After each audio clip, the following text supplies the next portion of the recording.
காலை வணக்கம் என் அன்பு உறவுகளே, யூடியூப் நண்பர்களே, காலை வணக்கம். என்னடா காலையிலேயே அக்கா கிளம்பி ரெடியாக இருக்காங்களேன்னு பார்க்குறீங்களா? ஒன்றும் இல்லை, எங்கள் பாப்பா காலேஜுக்கு கிளம்பிட்டாங்க. அவங்கள கொண்டு போய் திருவண்ணாமலை பஸ்ஸில் பஸ்ஸு அடையார் பஸ் ஏற்றி விட்டு இப்போ தான் வந்தேன். சரிங்களா? ஸ்கூல் காலேஜ் கிளம்புறவங்களாம் கிளம்பிட்டிங்களா? சாப்பாடு செய்கிற உமன்ஸ், வேலைக்கு போகிறவங்க பாவங்க. ஏன் சொல்கிறேன்னு கேட்குங்க. காலையில் 6:30 மணிக்கு இங்கேருந்து கிளம்பி போனேன். ஏம்மா பனியான பனி இல்லைங்க. வேலைக்கு போகிறவங்களாம் காலையில் எப்படி தான் எந்திரிச்சு 6 மணிக்கு அந்த வண்டியை ஓட்டிட்டு எப்படி வேலைக்கு போகிறாங்கன்னே தெரில. சரியான பனி. காதில்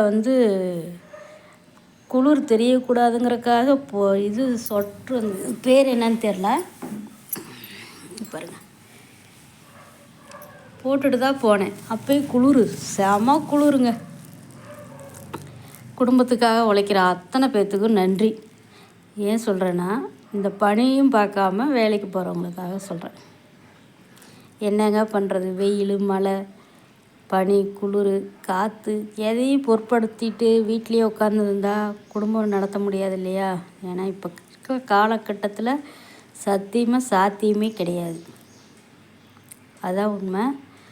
போயிட்டு பஸ் ஸ்டாப்பில் பஸ் வச்சு விட்டு வர வழியில் பார்த்தா மாடு பூரா பேப்பரை தின்னுட்டுருக்குதுங்க.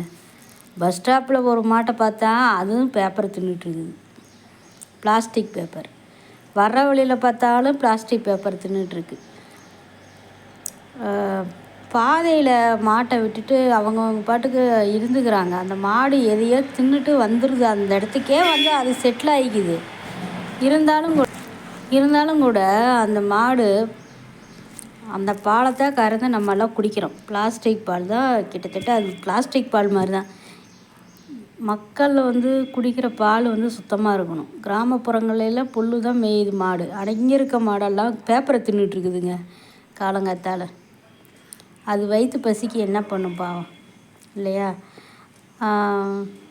சரின்ட்டு அப்படியே மார்க்கெட்டுக்கு வந்தேன் காய் வாங்கலான்ட்டு. பூண்டு விலை குறைஞ்சிருக்கான். பழைய பூண்டு 300 புது பூண்டு 220 சொன்னாங்க. என்னன்னு தெரில, உடம்புல நீர் அதிகமாகிடுச்சா என்னன்னு தெரில, வெயிட் ஓவராக ஏறுது. தைராய்டு டெஸ்ட்டு தான் எடுத்து பார்க்கணும். ஏன்னா சுகர் இருக்குது எனக்கு. டேப்லெட்டு எடுத்துக்கிறனால ஒருவேளை அந்த டேப்லெட் மாற்றி கொடுக்குறாரா என்னான்னு தெரில, உடம்பு வெயிட்டு போடுது. நார்மலாகவே வெயிட் ஏறுது. நம்ம என்னங்க வேலை செய்கிறோம்? வீட்டுக்குள்ளே தான் இருக்க முடியும். வாக்கிங் இது போகலாம். இந்த பனியெலாம் எந்திரிச்சு போக முடியாது, அதுவும் கஷ்டம்.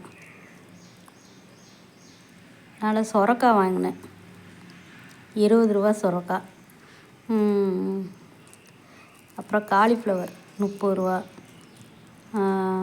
கொடியவரை அதுவும் இன்னொரு குடமிளகா, பச்சை குடமிளகா 2 30 ரூபாய்க்கு வாங்கினேன். அதுவும் பாருங்கள் 80 ரூபா வந்துருச்சு. வாங்கின காய்கறி அதுவும் 80 ரூபா வந்துருச்சு. 4 காய்கறி தான் வாங்கினேன், அது 80 ரூபா வந்துருச்சு. மொத்தம் காய்கறி விலையும் ஏறி கிடக்கு, மல்லிகை ஜாமா விலையும் ஏறி இருக்குது. இப்படியே போனால் மக்கள் என்ன தான் பண்ண முடியும்? இப்போ இருக்க ஜென்ரேஷனில் வருமானம் ஒரு குடும்பத்தில் சம்பாதிக்கிறது குருவி சேர்க்குற மாதிரி சேர்த்தா கூட ஒரு 20,000 சம்பாதிக்கிறாங்கன்னா, நமக்கு செலவு மட்டும் 25,000 30,000 வந்துடுது. கடனை வாங்கி வாங்கி நிறைய பேரோட வாழ்க்கையே கடனில் தான் போயிட்டுருக்கு. அப்படி ஒரு சுச்சுவேஷனில் தான் வாழ்க்கை போயிட்டுருக்கு மக்களே. என்ன பண்ணுறது? சரி உறவுகளே, எல்லாத்துக்கும் மறுபடியும் சொல்கிறேன், ஒரு குட் மார்னிங். எல்லாம் சேஃபாக இருங்க. பாய்.